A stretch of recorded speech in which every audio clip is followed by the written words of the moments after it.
अस्सलाम वालेकुम दोस्तों।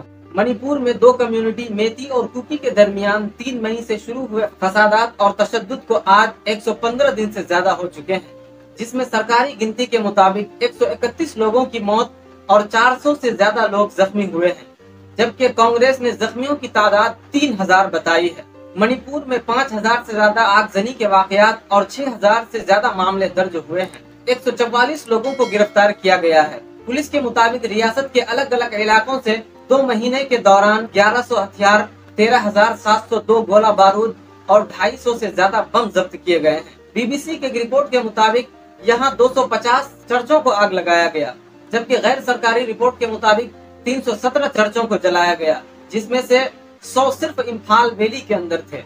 40,000 से ज्यादा लोगों के बेघर होने का अंदाजा लगाया गया है। 50,000 से ज्यादा लोग रिलीफ कैंपों में पनाह लिए हुए हैं। 1200 लोगों के घर छोड़ने की खबर है। मेती समाज के तर्जमान ओथाबाई का दावा है कि 100 मंदिरों और 2000 मेती घरों पर हमला हुआ है। हद तो यह है कि 2000 लोगों ने मिलकर एम्बुलेंस को जला दिया, जिसमें 3 लोग जिंदा जल गए।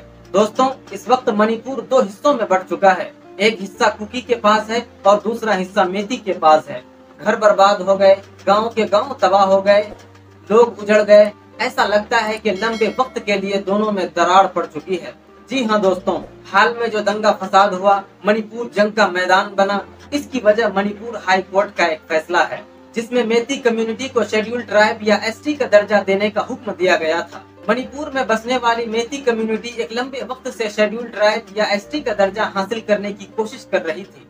साल 1956 में मेती कम्युनिटी के बाज़ नस्ली ग्रुप्स को एसटी के दर्जे के लिए तस्लीम कर लिया गया था, लेकिन 2012 में मेती कम्युनिटी के मुख्तलिफ ग्रुप्स ने schedule tribe demand committee of Manipur ने हाई कोर्ट में पूरी कम्युनिटी के लिए एसटी का दर्जा देने के लिए एप्लीकेशन दी थी। इस एप्लीकेशन पर मेती कम्युनिटी के हक में फैसला आने के बाद कुकी और मेती के बीच फसादात फूट पड़े, क्योंकि भारतीय आइन के मुताबिक कबायली अफराद को कई उमूर से कानूनी तहफ़्फ़ुज़ हासिल है। मिसाल के तौर पर मणिपुर में कोई भी गैर कबायली शख्स कबायली इलाकों में जमीन जायदाद नहीं खरीद सकता। इसी तरह भारतीय आइन के मुताबिक सरकारी नौकरियों और तालीमी इदारों वगैरह में एसटी का दर्जा हासिल करने वाले कबाइल का कोटा मुकर्रर है।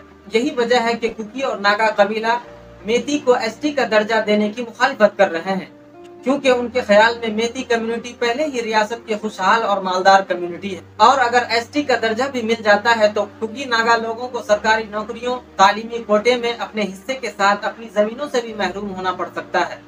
इसीलिए जब हाई कोर्ट ने मेती कम्युनिटी के हक में फैसला दिया तो कुकी और नागा जैसे मकामी कबीलों ने एहतजाज किया और 3 मई को all trial students union of Manipur ने रैली निकाली। उसी रोज मणिपुर के चौराचंदपुर इलाके में कुकी लोगों की एक जंगी यादगार को जला दिया गया। फिर क्या था, कुकी ग्रुप्स ने इलाके में बसने वाले मेती कम्युनिटी पर हमले शुरू कर दिए। इस हमले के जवाब में राजधानी इम्फाल में मेती कम्युनिटी के अफराद ने कुकी कम्युनिटी के कई इलाकों में मकानात को आग लगा दी। कुकी लोगों का इल्जाम है कि मणिपुर के वजीर आला बीरेन सिंह अक्सरियतवादी एजेंडे को आगे बढ़ा रहे हैं। उन्होंने भीड़ को नहीं रोका जो कुकी समाज के चर्चों, इंसानों और उनके जायदादों पर हमला कर रहे थे। ये नस्ली तशद्दुद था, लेकिन भारतीय हिंदुओं को खुश करने के लिए चर्चों पर हमले किए गए। दोस्तों, इस दंगे में दोनों समाज के लोग मुतासिर हुए हैं। दोनों का बड़े पैमाने पर जानी माली नुकसान हुआ है, लेकिन इसका इंतहाई शर्मनाक पहलू ये है कि दोनों कम्युनिटी की मदद करने वालों ने लेटेस्ट ऑटोमेटिक हथियार दिए, जिसकी वजह से आसानी से दोनों ने एक दूसरे पर हमले किए। मणिपुर की हिस्ट्री में पहली बार ऐसा हुआ है कि लड़ाई में जो हथियार इस्तेमाल किए गए वो पुलिस और आर्मी तक के पास मौजूद नहीं है। मणिपुर में जिन शरपसंदों ने या जिन लोगों ने हथियार मुहैया कराए थे, उन अफसरों के खिलाफ कोई कार्रवाई नहीं हुई। खुद वजीर आला बीरेन सिंह ने अपने फेसबुक पेज पर कुकी लोगों को जंगली और गैर कानूनी मुहाजिर कहा था।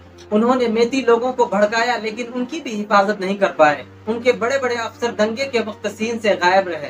दोस्तों, अब हालत यह है कि दोनों कम्युनिटी का एक दूसरे पर से भरोसा उठ चुका है। कोई भी मेती कम्युनिटी का आदमी कुकी के इलाके में कदम रखने की हिम्मत नहीं कर सकता, और दूसरी तरफ कोई भी कुकी मेती कम्युनिटी के इलाके में जाने का खतरा मोल नहीं ले सकता। मणिपुर में काम करने वाले इंसानी हकूक के कारकुन का कहना है कि मोदी हुकूमत ने दंगे फसाद से निपटने के लिए कोई संजीदगी नहीं दिखाई जो दिखानी चाहिए थी। वजीर दाखिला अमित शाह का मणिपुर का दौरा भी एक दिखावा था। उन्होंने किसी ठोस इक़दाम की बात नहीं की। इन सब को ठीक करने के लिए सरकार को चाहिए कि उनकी गरीबी को कम करे, क्योंकि जब इंसान गरीब होता है तो उनको भड़काना बहुत आसान हो जाता है। اور غریبی انسان سے کچھ بھی کروا دیتی ہے۔ ویڈیو پسند آئے تو شیئر کیجئے، ملتے ہیں اگلی ویڈیو میں۔ السلام علیکم۔